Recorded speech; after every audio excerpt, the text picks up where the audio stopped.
Changes IBPS PO நோட்டிஃபிகேஷன்ல கொண்டு வந்திருக்காங்க அப்படின்றத 1 by 1 தெளிவா பார்க்க போறோம். தயவு செஞ்சு பேனிக் ஆகாதீங்க. டெலிகிராம் குரூப்லலாம் நிறைய டிஸ்கஷன்ஸ் போயிட்டு இருக்கு, ஒன்றும் பிரச்சனை கிடையாது. ஸோ நீட்டாக நம்ம பார்க்க போகிறோம். ஸோ பார்க்குறதுக்கு முன்னாடி உங்களுக்கான banking course all in one எல்லாமே கம்பைண்டாக இருக்கக்கூடிய கோர்ஸ் வந்து நம்ம KR Logix mobile application and வெப்சைட்ல அவைலபிளாக இருக்கு. வெபினார் அப்படின்ற கூப்பன் கோட் யூஸ் பண்ணீங்கன்னா மேக்ஸிமம் டிஸ்கவுண்ட் வந்து உங்களுக்கு கிடைக்கும். ஸோ கண்டிப்பாக ஒர்த்தாக இருக்கும், யூஸ் பண்ணிக்கோங்க.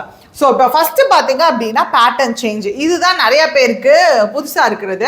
எப்போவுமே இங்கிலீஷ் நம்மளுக்கு மாறவே இல்லைங்க. நம்ம சப்ஜெக்ட் ஆப்டியில் பார்த்தீங்கன்னா 35 கொஷின் 30 மார்க்ஸ் அப்படின்ற பட்சத்தில் மார்க் குறைய தான் செஞ்சுருக்கு. கூடுனாதான் ஆப்டியில் ஐயோ எதுவும் கஷ்டமாக எதுவும் கேட்பாங்களோ அப்படின்னு சொல்லிட்டு நம்ம பயப்படணும். குறைஞ்சி தான் இருக்குது. அப்போ ஒன்றுக்கு ஒரு மார்க்காக இருக்கலாம், எப்படி கொடுக்குறாங்கன்றது தெரியல. கொஷின் போய் அட்டன் பண்ணால் தான் தெரியும். ஆனால் ப்ராபப்ளி இது கம்மியாக இருக்கிறதுனால பெருசாக நம்ம பயப்பட வேண்டிய அவசியம் இல்லை. ஏன்னா ஆப்டி ஒரு சிலருக்கு வந்து பயமுறுத்தும். ஸோ அப்படின்ற பட்சத்தில் இது நம்ம பயப்பட வேண்டாம் தான். அதனால ரொம்ப பேனிக் ஆகணும்லாம் கிடையாது. ரீசனிங் தான் 35 40 இன்க்ரீஸ் பண்ணியிருக்காங்க மார்க்ஸை. எல்லாருமே ரீசனிங் நல்லா போட்டுருவீங்க, அப்புறம் பயப்படுறீங்க?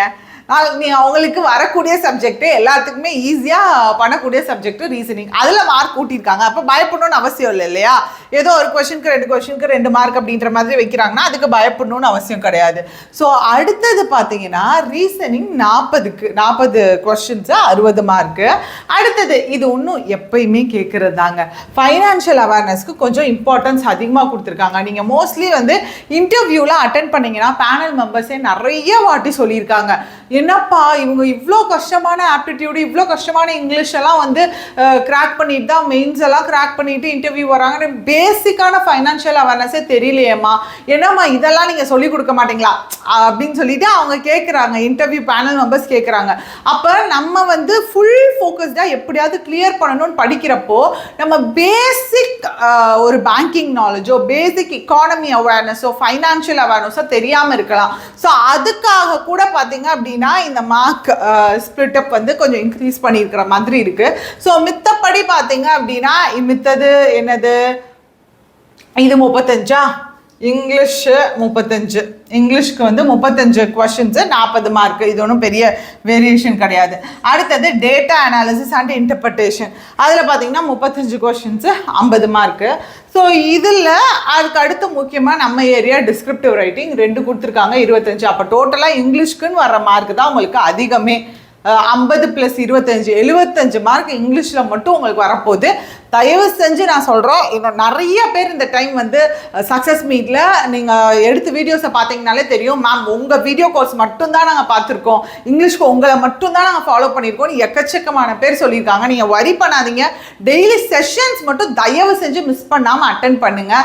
கண்டிப்பாக இங்கிலீஷ் உங்களுக்கு ஸ்கோர் பூஸ்டராக இருக்கும். நீங்கள் வந்து அடுத்த வருஷம் சக்ஸஸ் ஸ்டோரியில் வந்து சொல்லுவீங்க, இங்கிலீஷ்னால தான் எனக்கு வந்து கிளியர் ஆச்சுன்ட்டு. அந்த அளவுக்கு வந்து நீங்கள் செஷன் பார்த்துட்டு டெய்லி ப்ராக்டிஸ் இது மட்டும் இருந்துச்சுனாலே கண்டிப்பாக வாங்கிடலாங்க மார்க்கு. அடுத்தது வேகன்சியுமே குறை சொல்கிற மாதிரி வேகன்சிஸ் இல்லைங்க, நல்ல வேகன்சி தான். 5000 சில்ட்ரன் இனிஷியலாகவே அனௌன்ஸ் பண்ணியிருக்காங்க அப்படின்றப்ப அது நல்ல வேகன்சி தான். ஏன்னா அடுத்து ஃபர்தராக நம்மளுக்கு கூடவும் பாசிபிலிட்டி இருக்குது. ஸோ அப்படின்ற பட்சத்தில் இது உண்மையிலே நல்ல வேகன்சிஸ். இனிஷியல் வேகன்சிஸ்லேயே 5000+ அப்படின்றது ஒரு பெரிய விஷயம் தான். ஏன்னா இனிஷியலாக சொல்கிறப்ப வந்து 4000 3000 அப்படின்னு சொல்லிட்டு அடுத்து இன்க்ரீஸ் பண்ணுவாங்க. இப்போ நம்மளுக்கு இனிஷியலாகவே இவ்வளோ வந்திருக்கு அப்படின்னா ஆட்டோமேட்டிக்காக அடுத்து இன்க்ரீஸ் ஆகுறப்போ வந்து நம்மளுக்கு நல்ல வேகன்சி கவுண்ட்டு தான் இருக்குது. இப்போ கொடுத்துருக்கிற கவுண்டே நல்ல வேகன்சி கவுண்ட் தான். ஸோ இதில் கட் ஆஃப் ட்ரெண்ட்ஸ் பாருங்க, 2021 48, அடுத்து 49, அடுத்து ஒரு 54, இதுதான் கொஞ்சம் அதிகமாக இருக்கு. அடுத்தது 24 வந்து 48 திருப்பி வந்துருச்சு. ஸோ கட் ஆஃப் ரேஞ்சு உங்களுக்கு இந்த கட் ஆஃப் ரேஞ்சில் தான் இருக்கு. ஸோ அப்போ பார்த்தீங்க அப்படின்னா மோரார்லெஸ் உங்களுக்கு 2025 இதை வச்சு பார்த்தாலே உங்களுக்கு தெரியும். அப்போ 48 அப்படின்னா ஒரு 40லேருந்து இந்த 54 இந்த ரேஞ்சுக்குள்ளே தான் வரணும். 48லேருந்து 49லேருந்து 54க்குள்ள கொஷினோட டஃப்னஸ் பொறுத்து தான். இதை பற்றி நம்ம பெருசாக இப்போ பார்க்க வேணாம். ஆனால் உங்களுக்கு மன ஆறுதலுக்காக கட் ஆஃப் வந்து உங்களுக்கு ரொம்ப ரீசனபிள் கட் ஆஃப் தான் இருக்குது.